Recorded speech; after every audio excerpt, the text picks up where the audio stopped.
Par les plaines plates de la Champagne s'en vont nonchalamment le fleuve des Pays-Bas, le fleuve de la France, la Meuse, et la Seine avec la Marne, son acolyte. Ils vont, mais grossissant pour arriver avec plus de dignité à la mer. Et la terre elle-même surgit peu à peu en colline dans l'Île-de-France, dans la Normandie, dans la Picardie. La France devient plus majestueuse. Elle ne veut pas arriver la tête basse en face de l'Angleterre. Elle se pare de forêts et de villes superbes, elle enfle ses rivières, elle projette en longues ondes de magnifiques plaines et présente à sa rivale cette autre Angleterre de Flandre et de Normandie. Il y a là une émulation immense. Les deux rivages se haïssent et se ressemblent. Des deux côtés, dureté, avidité, esprit sérieux et laborieux. La vieille Normandie regarde obliquement sa fille triomphante qui lui sourit avec insolence du haut de son bord. Elles existent pourtant encore, les tables où se lisent les noms des Normands qui conquirent l'Angleterre. La conquête n'est-elle pas le point d'où celle-ci a pris l'essor? Tout ce qu'elle a d'art, à qui le doit-elle? Existait-il avant la conquête ces monuments dont elle est si fière? Les merveilleuses cathédrales anglaises, que sont-elles? Sinon une imitation, une exagération de l'architecture normande.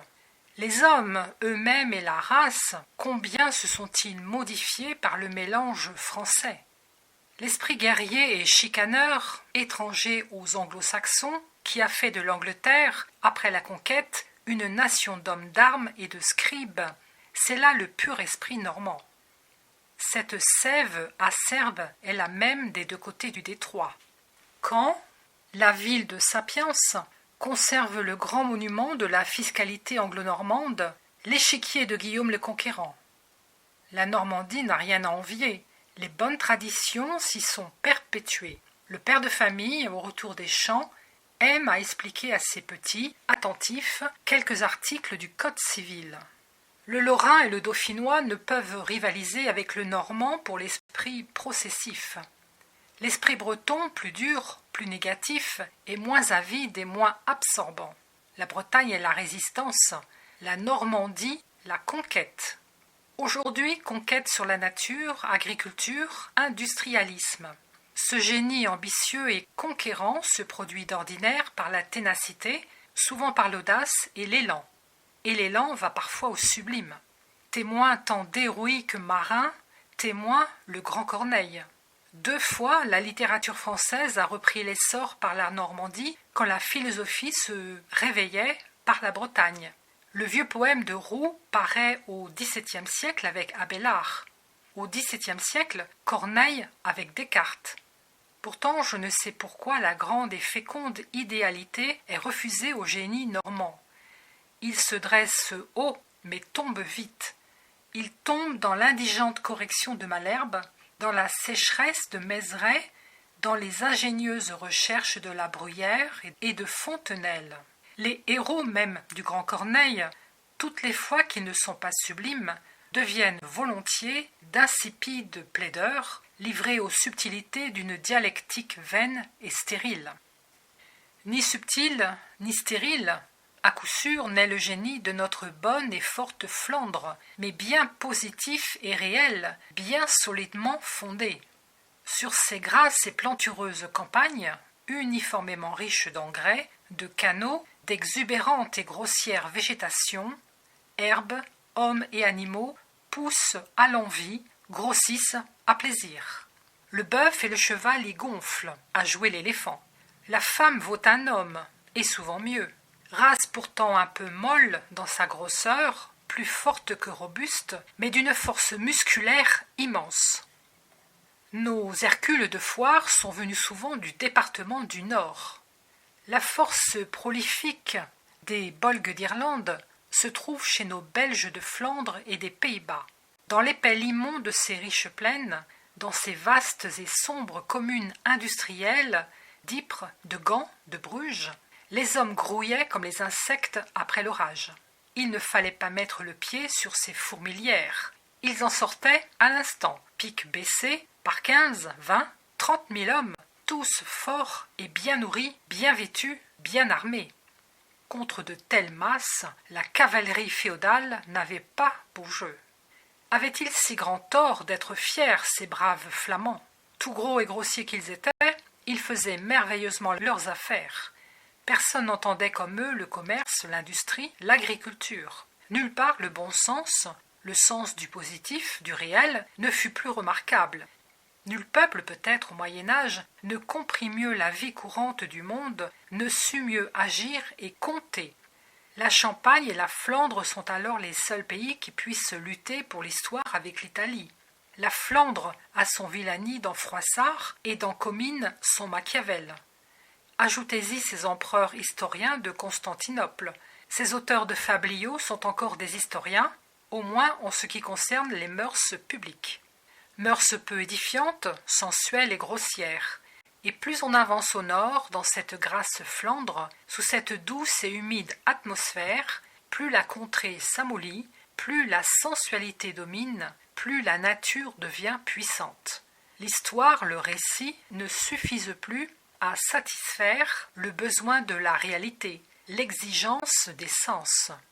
Les arts du dessin viennent au secours. La sculpture commence en France même avec le fameux disciple de Michel-Ange, Jean de Boulogne. L'architecture aussi prend l'essor. Non plus la sobre et sévère architecture normande, aiguisée en ogive et se dressant au ciel, comme un vers de Corneille, mais une architecture riche et pleine en ses formes. L'ogive s'assouplit en courbe molle, en arrondissement voluptueux. La courbe tantôt s'affaisse et s'avachit, tantôt se boursoufle et tantôt ventre. Ronde et onduleuse dans tous ses ornements, la charmante tour d'Anvers s'élève doucement étagée comme une gigantesque corbeille tressée des joncs de l'Escaut. Ces églises soignées, lavées, parées comme une maison flamande, éblouissent de propreté et de richesse dans la splendeur de leurs ornements de cuivre, dans leur abondance de marbres blancs et noirs. Elles sont plus propres que les églises italiennes et non pas moins coquettes. La Flandre est une Lombardie prosaïque, à qui manque la vigne et le soleil. Quelque autre chose manque aussi. On s'en aperçoit en voyant ces innombrables figures de bois que l'on rencontre de plein pied dans les cathédrales. Sculpture économique qui ne remplace pas le peuple de marbre des cités d'Italie. Par-dessus ces églises, au sommet de ces tours, sonne l'uniforme et savant carillon, l'honneur et la joie de la commune flamande. Le même air, joué d'heure en heure pendant des siècles, a suffi au besoin musical de je ne sais combien de générations d'artisans qui naissaient et mouraient fixés sur l'établi.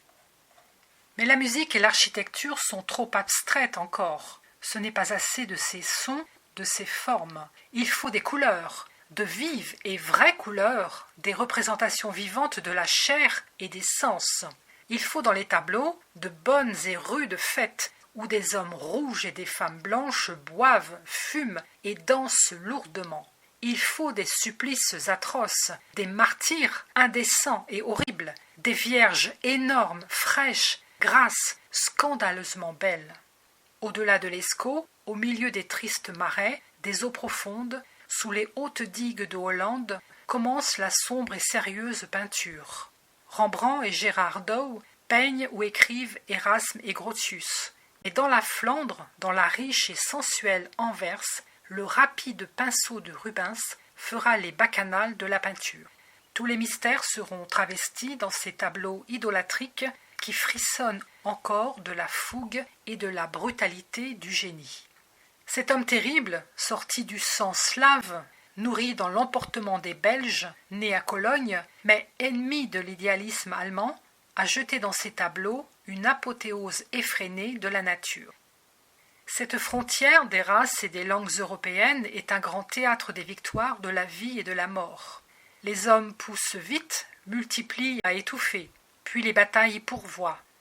Là se combat à jamais la grande bataille des peuples et des races. Cette bataille du monde qui eut lieu, dit-on, aux funérailles d'Attila, elle se renouvelle incessamment en Belgique, entre la France, l'Angleterre et l'Allemagne, entre les Celtes et les Germains. C'est là le coin de l'Europe, le rendez-vous des guerres. Voilà pourquoi elles sont si grasses, ces plaines. Le sang n'a pas le temps d'y sécher. Luttes terribles et variées. À nous les batailles de Bouvines, Rousbeck, Lens, Steinkerk, Denain, Fontenoy, Fleurus, Jemappes. À eux celles des éperons de Courtrai. Faut-il nommer Waterloo? Angleterre, vous n'avez pas combattu ce jour-là seul à seul. Vous aviez le monde avec vous. Pourquoi prenez-vous pour vous toute la gloire? Que veut dire votre pont de Waterloo? Y a-t-il tant à s'enorgueillir si le reste mutilé de 100 batailles, si la dernière levée de la France, légion imberbe, sortie à peine des lycées et du baiser des mers, s'est brisée contre votre armée mercenaire, ménagée dans tous les combats, et gardée contre nous comme le poignard de miséricorde dont le soldat aux abois assassinait son vainqueur? Je ne tairai rien pourtant. Elle me semble bien grande, cette odieuse Angleterre en face de l'Europe, en face de Dunkerque et d'Anvers en ruine. Tous les autres pays, Russie, Autriche, Italie, Espagne, France, ont leur capitale à l'ouest et regardent au couchant. Le grand vaisseau européen semble flotter, la voile enflée du vent qui jadis souffla de l'Asie.